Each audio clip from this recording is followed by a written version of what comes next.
la Terre, bonsoir. Bienvenue dans ce numéro 107 de Star Nation News.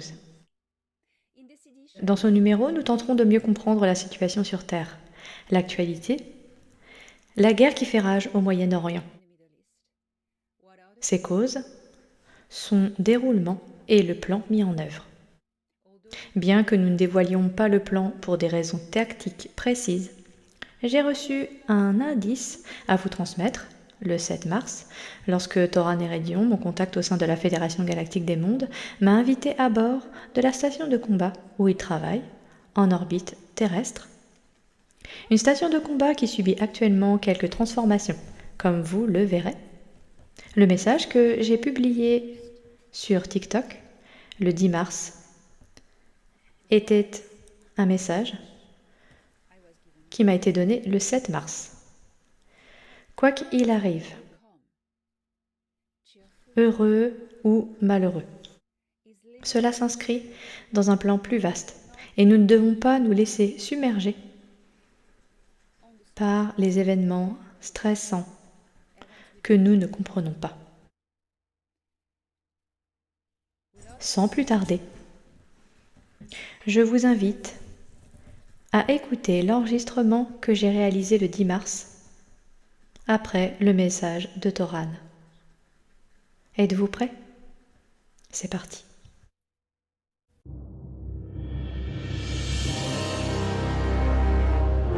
Fédération Galactique des Mondes.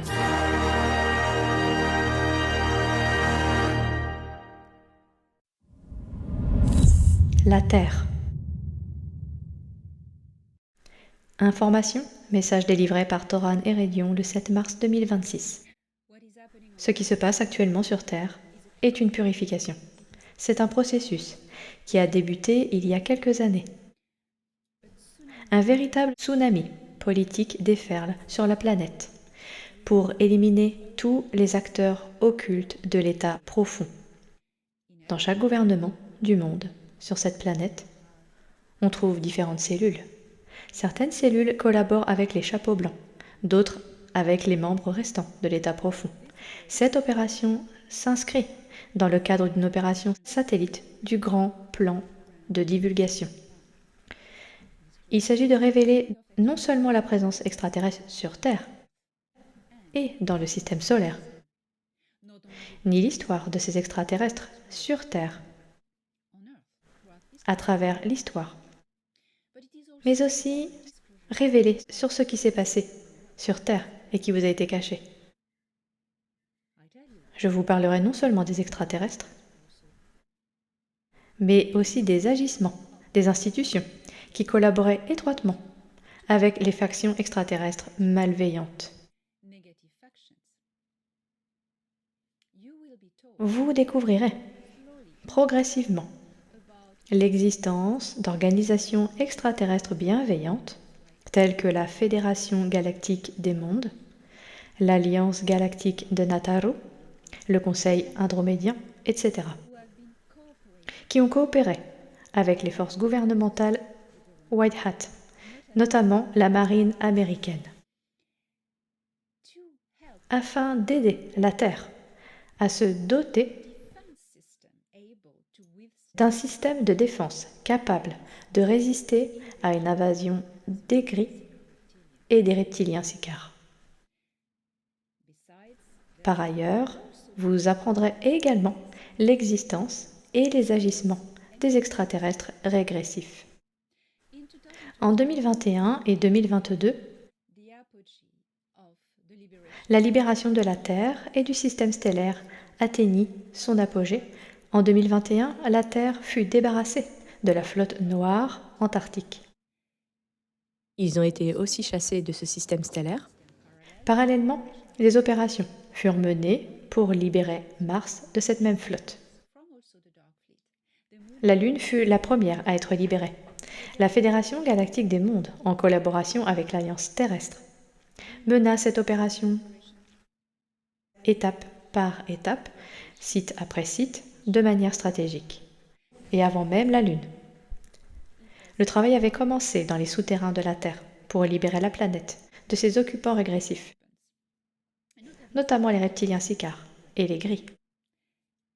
et libérer les enfants hybrides qui y étaient retenus, prisonniers en vue d'un trafic. Vous commencez à découvrir ce trafic d'enfants et ses liens avec la traite d'esclaves reptiliens sicars dans la galaxie. Des témoins, des survivants commencent à parler. Et vous entendrez de plus en plus parler de l'implication d'êtres extraterrestres reptiliens régressifs. Tout cela est en train d'être révélé. Revenons à la vague de démantèlement des dirigeants obscurs. Ce processus a commencé et se poursuit. Nous ne pouvons pas parvenir à un monde de paix véritable et profonde, et non à une paix diplomatique et politique. Non, la vraie paix, c'est-à-dire la fin des forces obscures, c'est-à-dire l'absence de toute influence maléfique au pouvoir. Il faut d'abord les neutraliser, et cela ne peut se faire ainsi. Il s'agit d'un processus stratégique progressif, l'un après l'autre. Et actuellement, sur Terre, oui, une guerre a éclaté contre ces forces obscures au Moyen-Orient. C'est un enjeu majeur, un gros élément, car c'était le fief d'Enlil et de sa faction d'Illuminati. Enlil a commencé son expansion en Mésopotamie, ok, et dans les régions environnantes. Et c'est à cette époque qu'il a établi son royaume sur Terre, après le déluge, en prenant le contrôle total de la planète et de ses populations. Et c'est ainsi que sont nés les Illuminati, l'État profond. Yahvé était Enlil, et il se cachait derrière la division des différentes religions pour les pousser à s'affronter. Ces créatures reptiliennes se nourrissent de violence, de peur, de mort, de torture et de souffrance. En lisant l'Ancien Testament, dans la tradition chrétienne, vous découvrirez tout sur la véritable nature de Yahvé. Et vous ferez le lien avec les méthodes des sicars. Bien sûr, tous les aspects de ces opérations ne vous sont pas montrés pour des raisons tactiques. Ainsi, les médias traditionnels, toujours contrôlés par les forces obscures, vous font croire qui est bon et qui est mauvais, selon leurs propres intérêts. Et on observe beaucoup d'indignation sur les réseaux sociaux, c'est la polémique, ceux-là sont méchants parce qu'ils s'en prennent à d'autres. Vous n'imaginez même pas la vérité. C'est la façade, l'image, l'écran de fumée d'une opération visant à démanteler l'état profond et à libérer l'humanité. Et les forces obscures ripostent, attaquant d'autres lieux, ripostent d'autres cibles, créant des diversions, en faisant passer l'alliance terrestre pour les méchants. Je sais que vous voulez comprendre tout cela. Il vous suffit de comprendre qu'il s'agit d'une opération de libération de la Terre des forces obscures. La Fédération galactique des mondes s'est chargée de l'aspect extraterrestre, des éléments, de l'équation et de la libération de la Terre, et nous a demandé, avec son aide bien sûr, de prendre en charge le problème humain. Les extraterrestres s'occupent des extraterrestres, avec leur technologie. Les humains s'occupent des humains, car les extraterrestres ne nous voleront pas notre victoire sur Terre. N'est-ce pas? Le Dayakura, la loi cosmique de l'évolution, concernant la culture Anar, affirme une chose capitale. Intervenir sans éveil intérieur revient à voler le destin. Voilà ce qui se passe sur Terre. Ne paniquez pas. Gardez les pieds sur terre, ancrés. Des choses pourraient se produire, comme me l'a dit Toran Erédion, le 7 mars 2026, il y a quelques jours. J'enregistre ceci.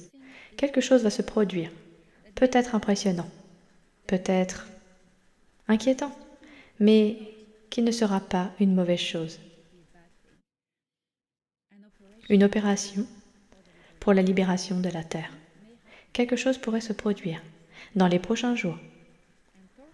Et Toran m'a demandé de vous inviter à garder les pieds sur terre, ancrés, et à faire le lien avec l'avenir. La solution ne réside pas dans la peur, la colère, le stress, ni dans le fait de se focaliser sur ce qui se passe. Laissez les choses se dérouler. Vous avez le pouvoir de co-créer. Si vous vous focalisez sur l'horreur de cette guerre, je regarde les nouvelles tous les jours et je suis complètement accro, pris par ce qui se passe, les endroits détruits, etc. Vous ne faites que l'intensifier, l'aggraver et la prolonger. Si l'inconscient collectif de l'humanité cessait de s'acharner ainsi et se concentrait plutôt sur la création d'un pont, l'ancrage dans le présent et la construction d'un avenir où la paix régnerait.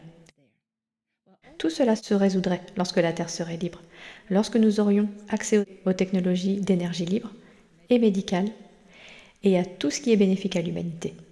Si l'on parvient à établir ce lien temporel, on accélère le cours du temps et on le rend possible plus vite qu'on ne l'imaginait.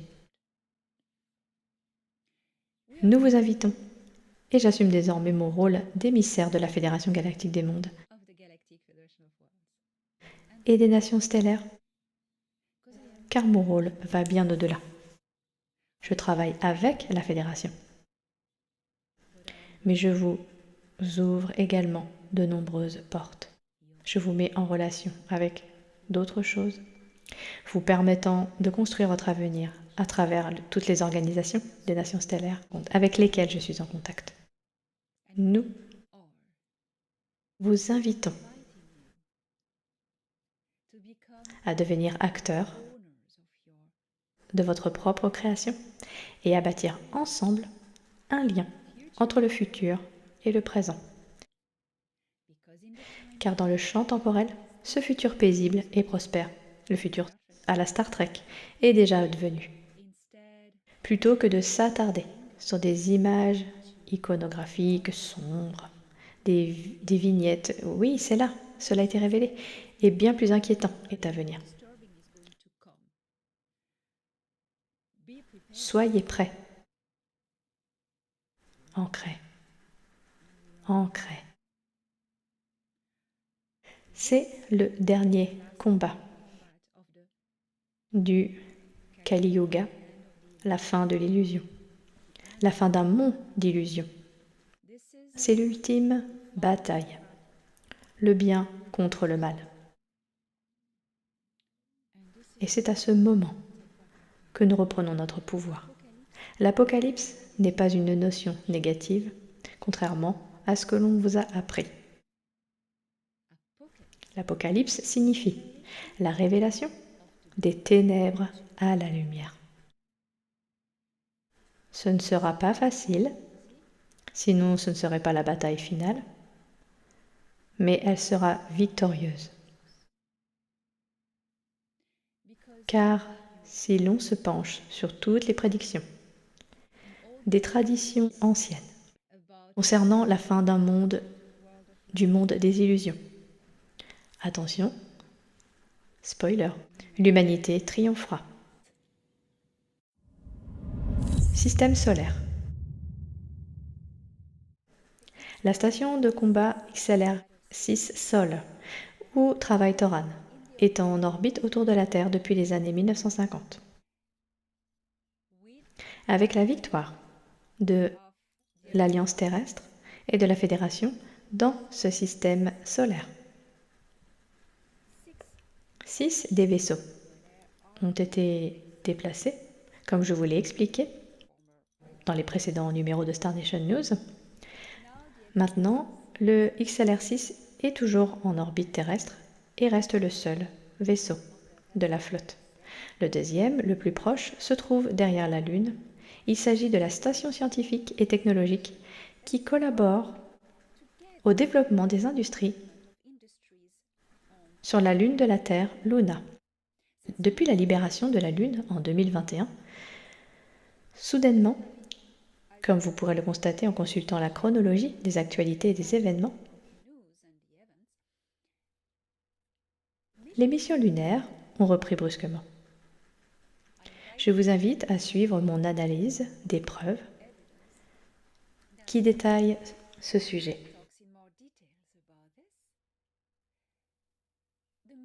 La Lune est désormais un centre névralgique pour le développement des technologies médicales, notamment des technologies de transport. Comme vous le savez maintenant, la Lune est désormais creuse et grouille d'ouvriers, de scientifiques, de techniciens et d'ingénieurs qui produisent en masse toutes ces technologies nouvelles de pointe destinées à être déployées sur Terre dès que l'état profond aura été neutralisé.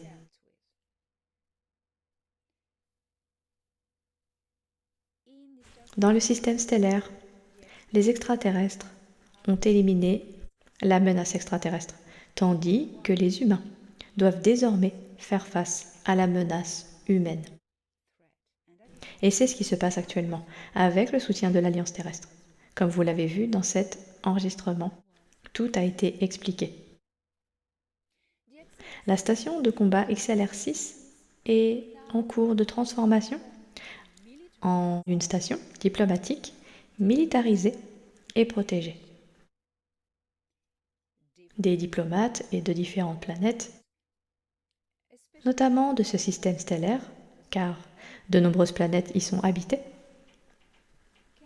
peuvent se rencontrer, soit sur Ganymède, soit sur Terre, soit encore sur la station de combat qui sert désormais de relais diplomatique vers Ganymède. Ganymède est, vous le savez, un peu dépassé. Beaucoup d'activités sont transférées vers le centre névralgique situé près de Jupiter, Hub. Le centre deviendra une station diplomatique une fois sa construction terminée, ce qui est encore en cours. Étant donné qu'il est encore en construction, il ne peut pas encore être considéré comme une station diplomatique sécurisée. Il faut qu'il soit entièrement achevé et que la sécurité soit pleinement assurée. Pour le moment, les réunions diplomatiques se poursuivent donc sur Ganymède et désormais sur la station de combat, que nous appellerons la station diplomatique, du moins en ce qui concerne ses relations avec la Terre. C'est là que les représentants de l'Alliance terrestre se réuniront désormais. C'est plus court et plus complet et plus pratique pour les réunions. C'est pourquoi il a été décidé d'utiliser un relais sur le XLR6. Notre galaxie. Source possède des voies de transmission, à l'instar d'un réseau cosmique neurologique, qui achemine l'information du point de singularité vers l'ensemble du réseau. Comment cela fonctionne-t-il? L'impulsion émanant de sources, qu'il s'agisse de la création de matière ou de la dispersion de fractales de conscience, circule à travers les voies du réseau et obéit à une hiérarchie, une règle, un ordre. Ce qui est projeté depuis le vortex de singularité de source créatrice est transféré quantiquement au cœur des univers. Souvenez-vous, le Créateur est la fleur de vie, à ceci près que les cercles sont des bulles. Non pas des bulles, vous savez, sphériques, à proprement parler, mais des bulles ondulantes, car elles se dilatent. Elles sont vivantes. Ce sont des êtres vivants. Les univers sont des êtres vivants. Et au cœur de ces bulles, ces univers, l'information est téléportée au cœur de toutes les galaxies. Et du cœur de chaque galaxie, cela est transposé au cœur des étoiles. Et c'est là que ça devient intéressant. Pas toutes les étoiles. Le créateur sait par où il veut que l'information aille. C'est comme un superordinateur, même si ce n'en est pas un. Vous voyez ce que je veux dire. L'information transitera de l'étoile jusqu'au cœur des planètes, dotée d'un champ électromagnétique capable d'abriter la vie et de permettre un développement biologique et organique. Pourquoi doit-elle atteindre le cœur des planètes et non directement les êtres vivants qui s'y trouvent? Parce que les êtres vivants, leurs corps physiques, sont constitués de la même substance que la planète. Leurs cellules vibrent à la fréquence du champ électromagnétique planétaire. Il faut donc l'intriquer sur la planète, ainsi du cœur de la planète.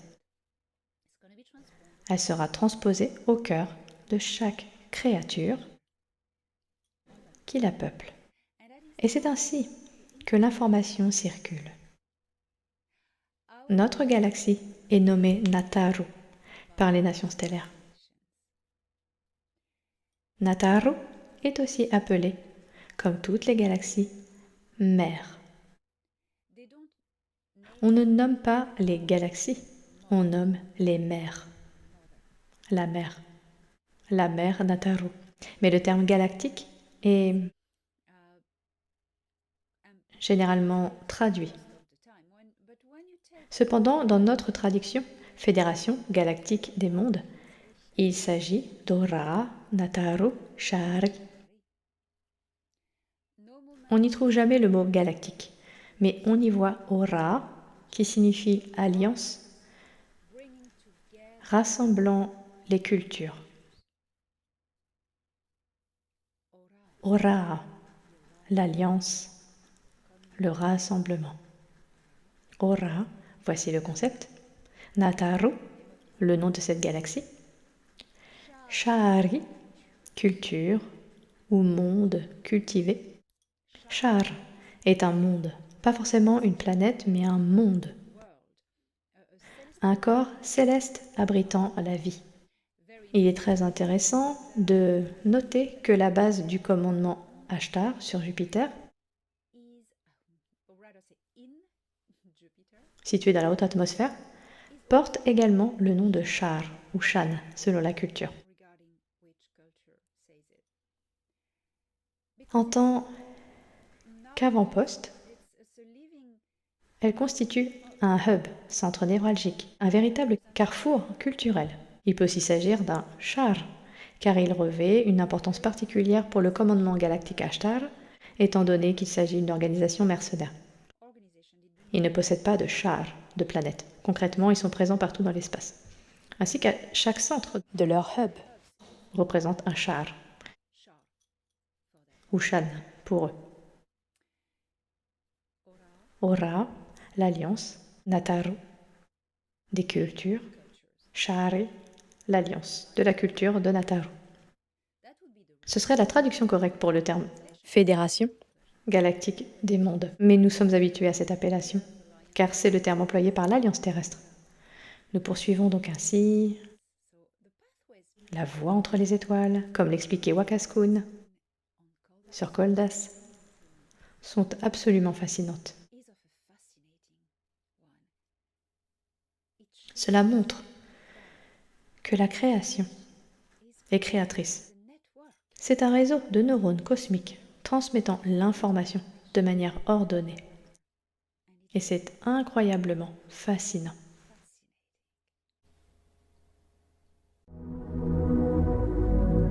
Nouvelle de Nibiru.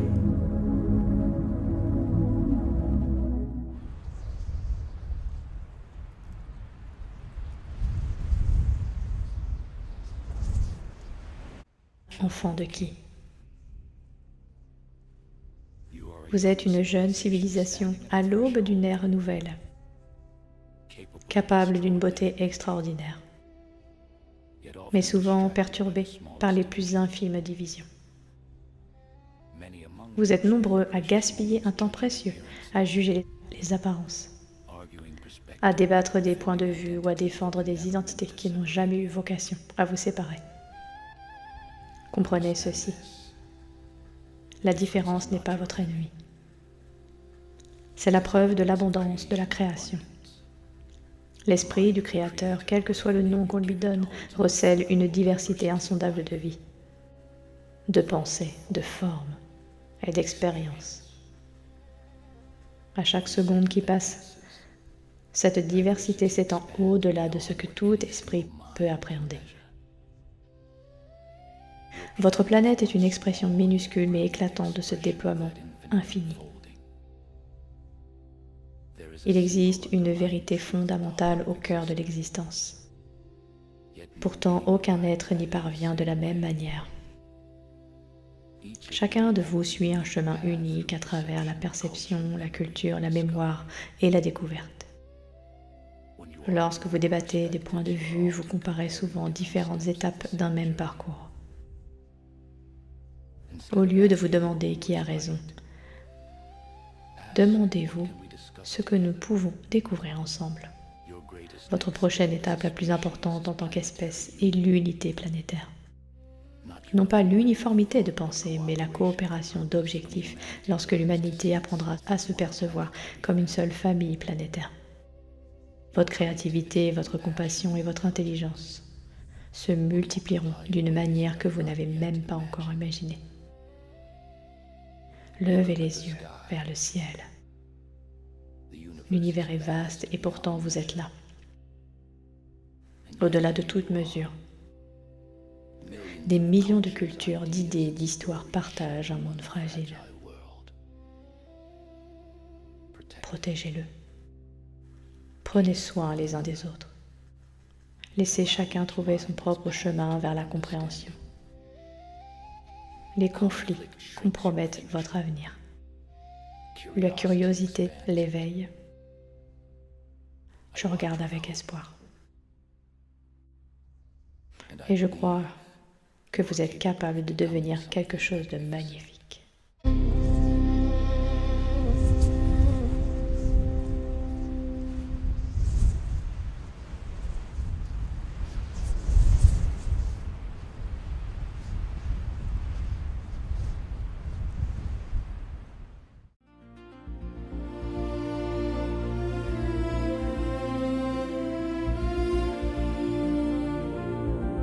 Un mot de l'émissaire.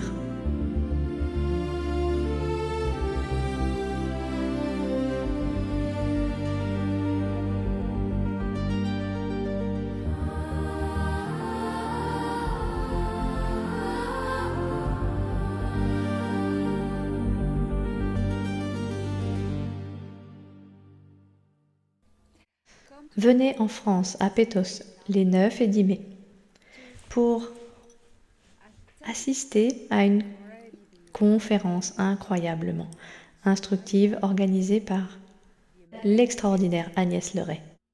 Connaissance interdite. Pétos, France. Cet événement me permettra de donner une conférence à distance, suivie d'une séance de questions-réponses en direct avec le public. Venez rencontrer des intervenants exceptionnels, des personnes ayant été en contact avec des extraterrestres, des survivants, des agissements de l'état profond, des scientifiques et bien d'autres encore. Ce sera un moment inoubliable. Je serai en route pour la Suède, où je donnerai une conférence les 23 et 24 mai à Stockholm.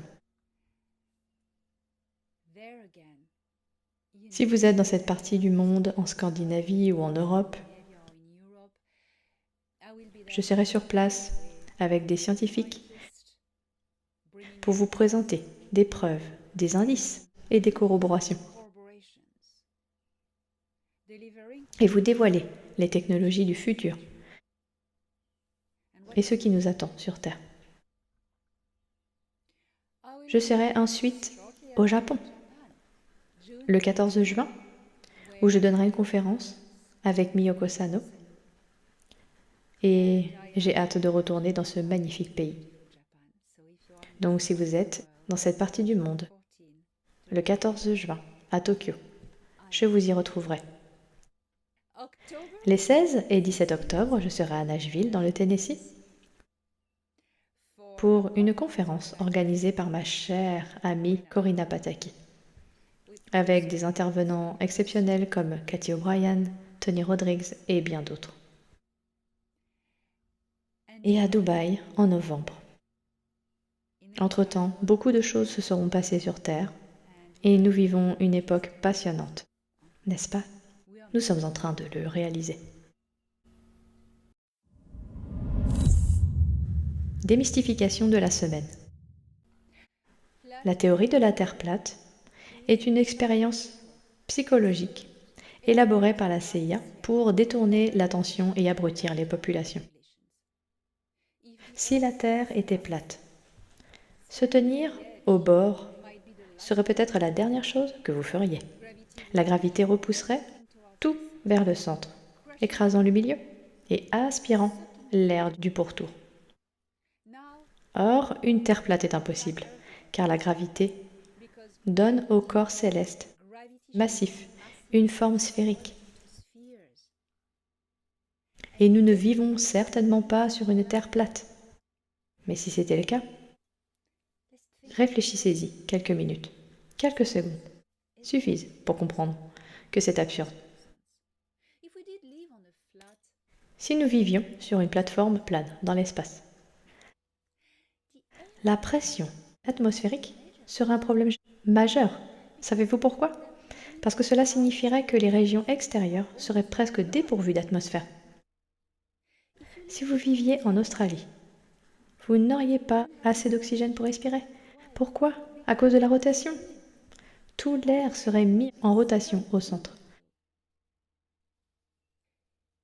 Ensuite, si vous viviez plus près de l'Arctique, vous seriez écrasé par le poids de la Terre, de l'air et de la gravité. Et sans noyau en fusion, imaginez, il n'y aurait pas de champ magnétique pour bloquer le rayonnement solaire. Au réchauffé, la surface de la planète cuirait lentement sous l'effet des vents solaires. Les océans s'évaporeraient et toute forme de vie serait brûlée par les rayons cosmiques. Une Terre plate ne serait pas seulement étrange à première vue, elle serait parfaitement inhabitable.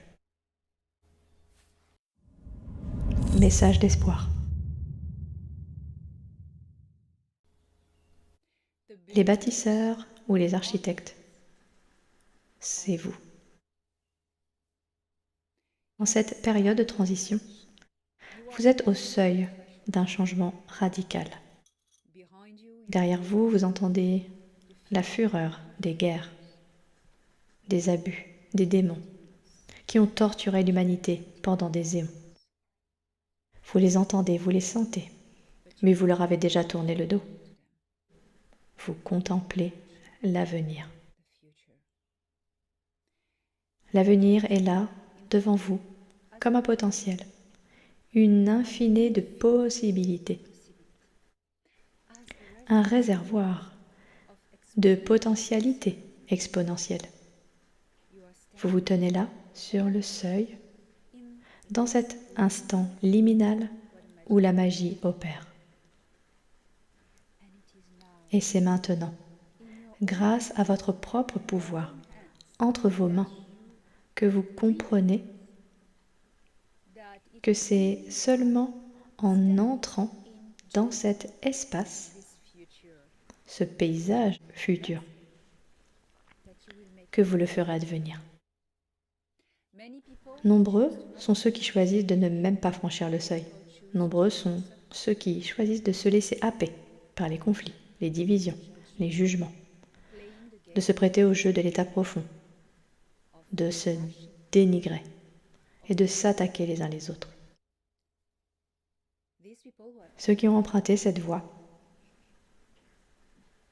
ont choisi de s'enliser dans la souffrance, dans la douleur, car la Terre a basculé vers une densité plus élevée. Et cette densité supérieure est symbolisé par votre position sur le seuil. C'est là que vous vous trouvez. Choisirez-vous la douleur des vieux schémas? Resterez-vous dans la souffrance? Ou déciderez-vous d'avancer vers l'avenir et de suivre le cours de l'évolution? Et ce cours de l'évolution qui s'offre à vous, c'est le bonheur, le bien-être, les nouvelles technologies, un monde en paix. La paix, tout le monde le dit, commence en soi. Le changement commence par vous. C'est tellement vrai. Décidez de franchir ce seuil. C'est votre choix. Personne ne vous y forcera. Personne ne vous y retiendra. C'est à vous de décider. Accueillez la compassion. Pour chaque guerre, chaque conflit, chaque rumeur, décidez que cela ne fait plus partie de votre monde. Cela se situe hors de votre champ énergétique. Vous entrez dans un monde de paix, d'acceptation, de respect des différentes perspectives. Et c'est avec compassion que vous construirez le monde de demain. Car tous ceux qui auront franchi ce cap seront des personnes qui ne s'attaqueront plus les unes les autres.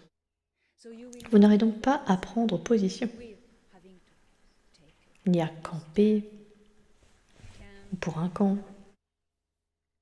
Vous serez au même niveau que tous ceux qui ont décidé, comme vous, de choisir la paix et d'adopter une vision plus globale. Si d'autres tentent de vous freiner, bénissez-les, aimez-les et poursuivez votre chemin.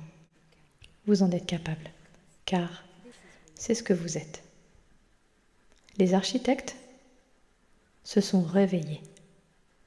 Ce n'est pas nous tous, mais ceux qui décident de s'engager dans l'avenir.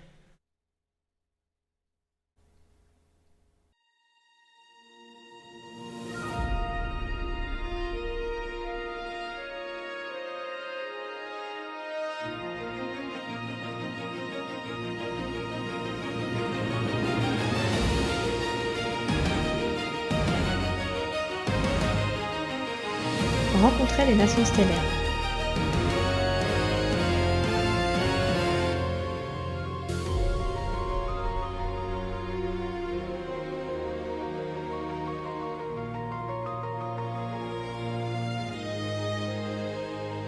Analyzing data. Constellation Cepheus, système stellaire Tauri G264012, planète Nomencla, culture Nomen. Alors, quand vous pensiez tout savoir sur la beauté, découvrez les Nomen, une race humanoïde pieuvre vivant sur la 4e planète et ses 4 lunes dans le système Tauri. De par sa taille gigantesque, Nomencla n'aurait pu être classé dans la catégorie des super-terres.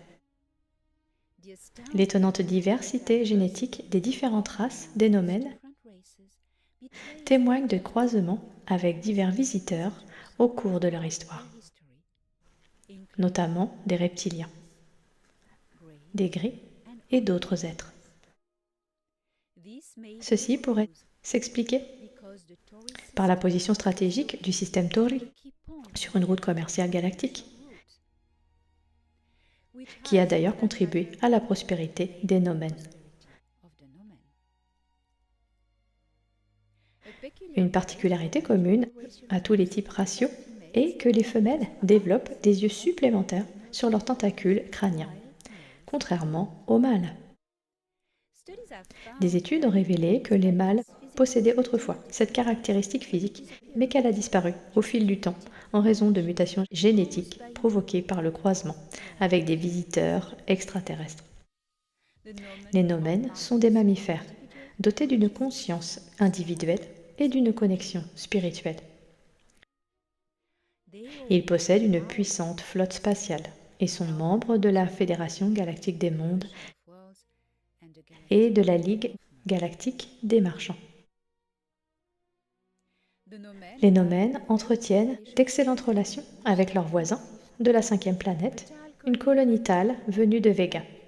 Effet intéressant, ils possèdent un fort pourcentage de leur patrimoine génétique provenant d'eux. La composition génétique unique des nomènes a fasciné de nombreux biologistes de différentes cultures, car ils constituent un groupe unique et une archive génétique vivante de l'histoire de cette région de la galaxie.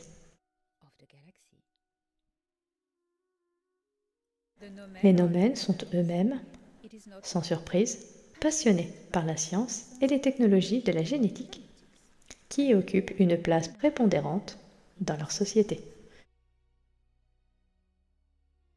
Certains se sont inscrits au programme d'envoyés pour participer à l'expérience dans tous les mondes de Nataru qui ont besoin d'aide pour lutter contre les empires Nebu et Siccar. Certains sont sur Terre.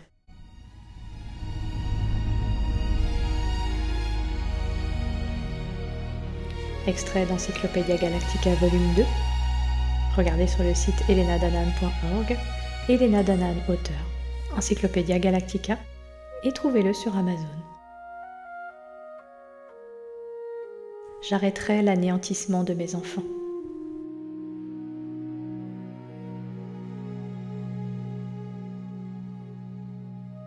Et je ramènerai le peuple.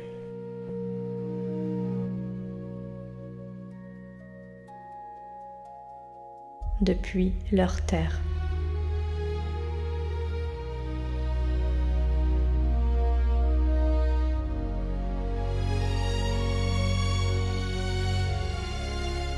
Enki, Eridu, Genesis.